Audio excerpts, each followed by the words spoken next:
Hey everyone, my name is Odumayokun and this is my Stable podcast. If this is your first time coming around this channel, you're welcome. Thank you for stopping by. And if you're a returning subscriber, you're welcome back. As you know, my Stable podcast is a podcast where we have real conversations around godly men. On this channel, we talk about the different struggles, victories, lessons, and essentially character-based issues that surrounds Christian men. Men who are on that visionary journey to revealing Christ and modeling Him in their life. And to put that in perspective, we just talk about God's purpose and expectation for manhood and how we can touch it. So, welcome again. Let's get into it.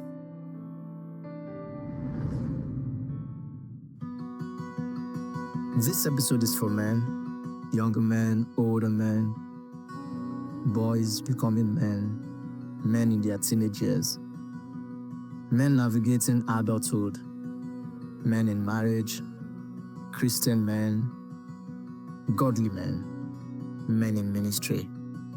It's a conversation that has been on the airspace for quite a while. As a matter of fact, the month of June every year is dedicated to raising awareness about mental health challenges that men go through.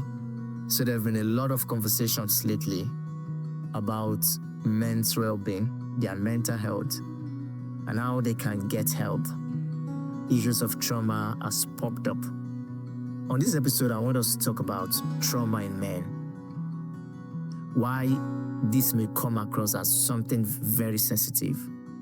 I strongly believe that even our world has become very sensitive. But the irony of it is,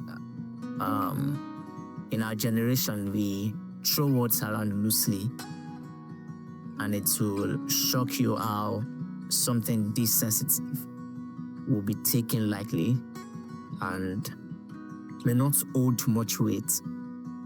We are in a society where largely culture has done its bit in educating and shaping men to be a certain way. There is a way men should appear, and most of the times these are what defines men's reality. So it wouldn't matter whether they are men in church, whether they are men on the pulpit, whether they are men anywhere, they are largely shaped by this concept of what a man should be like. And this topic has become a concern in the light of recent development around men. I mean, it's not difficult to find statistics online showing you how much men suffer from mental health challenges or have suffered from a traumatic experience. There's this very exact one that tells you about 60% of men in the general population experience at least one traumatic event in their lifetime. There's another one that says around 1 in 6 men have experienced childhood sexual abuse. And the list goes on. It tells you how much these things can be fickle, yet they are real issues. There was an experience I had in church lately, and it made me stop for a while to say, men are really going through a lot of things. Why this may not be conventional, I believe is applicable to a few persons. And it was when someone in church approached me to do a Father's Day video. So it was supposed to be a video where we give a shout out to our father, call our father, to say we celebrate them. And the person walked up to me and I said, I don't have a father. I lost my dad. And the person goes, oh, sorry. So walked up to another man and he said, I don't have a father. Walked up to another, I don't have a father. Walked up to about 3 or 4 and they all said they don't have fathers. And I'm not talking about older men. These are young guys about my age. And then the person walked back to me that I don't think I can do this. I saw that was already becoming an emotional thing for the person. And I understand. And it dawned on me that there are a lot of us going through a number of things that we sometimes take for granted and don't think is an issue. Most times they are. But particularly, we are not just talking about these experiences. By the way, my vulnerable moments, not only have I lost my dad, I've also lost my mom. And I found that this dual experience left such a hole in my heart. It was such a traumatic experience that one life is not enough to recover from. And this is the reality of most men out there. Not only have they lost people, they have given so much. Many times they've gotten nothing.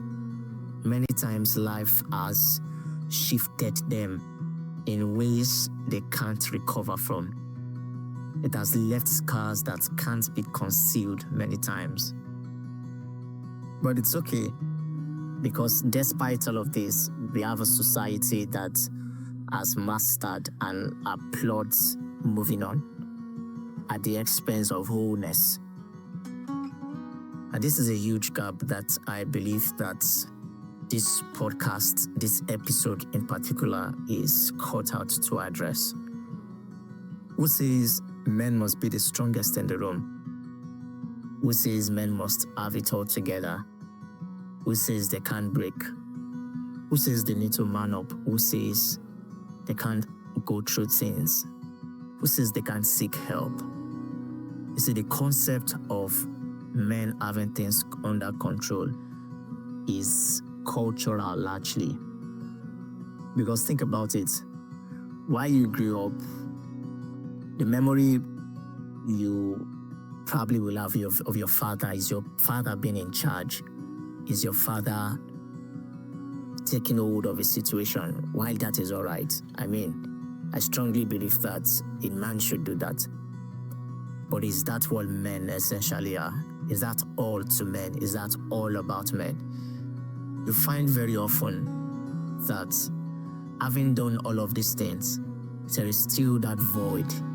There is still that thing that doesn't make for wholeness. And it's the reason why there's this constant yearning to find God's plan and God's purpose for men. Men are not just providers. They can be strong men. Yes, they can be weak too. And it's okay.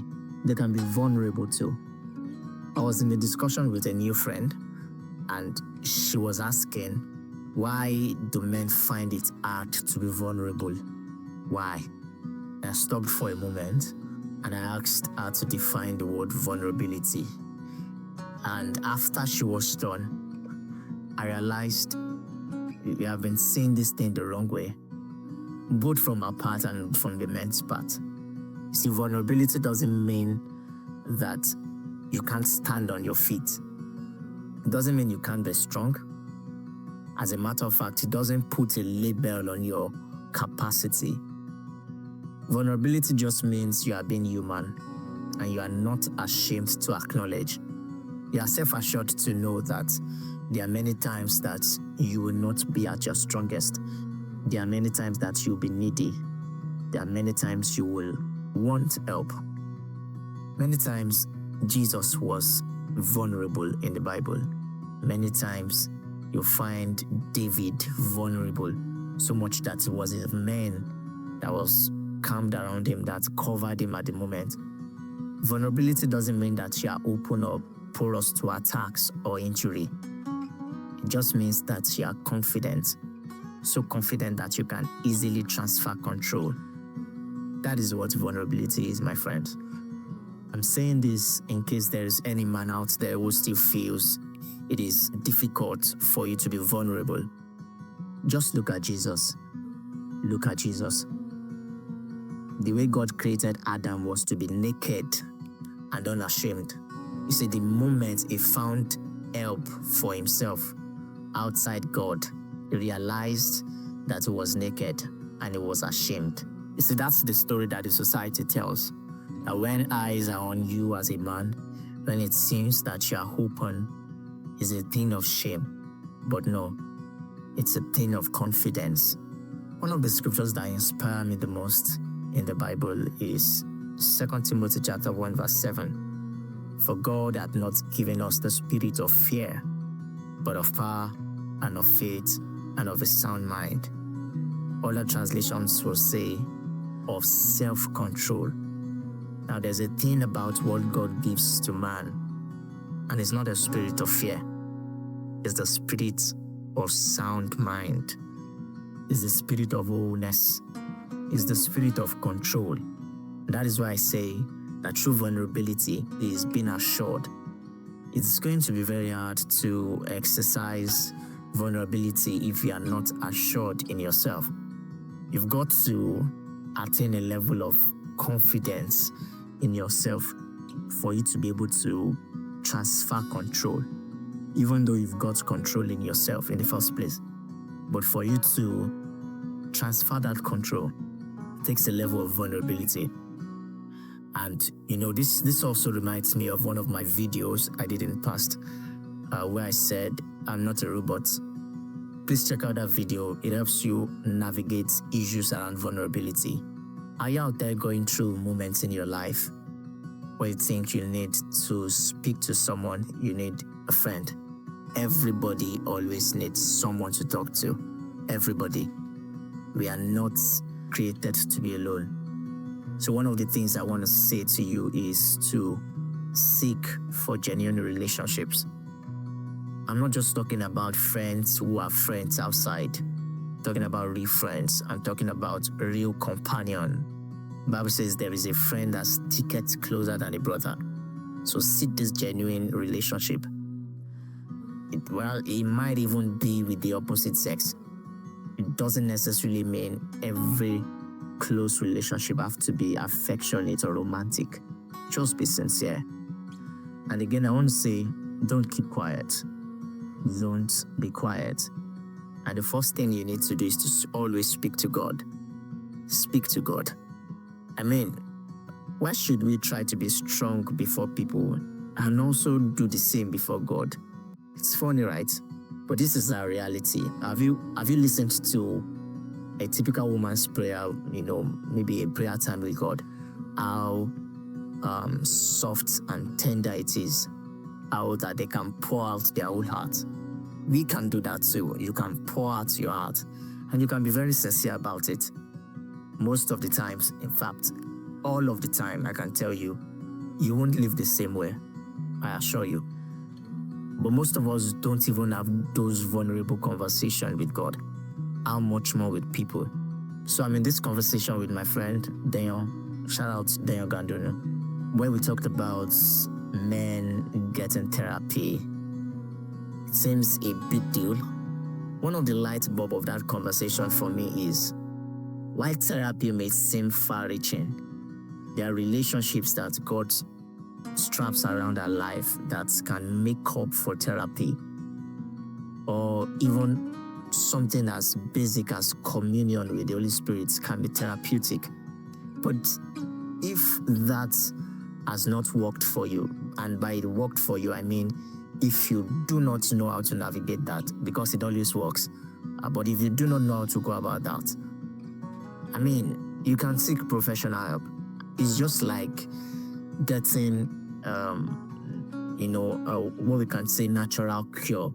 It always works. But sometimes it is just not accessible so much that you have to take the mechanical one. You have to, take drugs literally or go to a hospital and all of those things. Why don't you just sit down and believe to heal? I mean, that exists. It's not like an everyday thing. And for people who cannot navigate that, why sit still till you die? It's not bad. It's not out of place to get medical help, professional help. And I strongly believe that there are anointed Christians, spirit-filled, that are called into this ministry. It's not just a profession for them, it's a ministry. I believe you can seek them. I believe you can get the help that you deserve. I believe you can be whole again. Because that is how God made us. We are supposed to be whole. And it is only when you are whole that you can bear your brother's burdens. So I end on this note. Dear men, I know that you're strong. I know that you're powerful. I know that you are confident. I know that you are assured. And one of the reasons why I know is because you are also vulnerable and you are not ashamed to show it.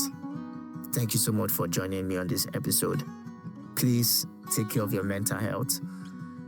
Always be open to speak. Don't shy away from sharing things that bother you. Look for genuine relationships and invest in the same. God bless you. See you on the next one. Bye.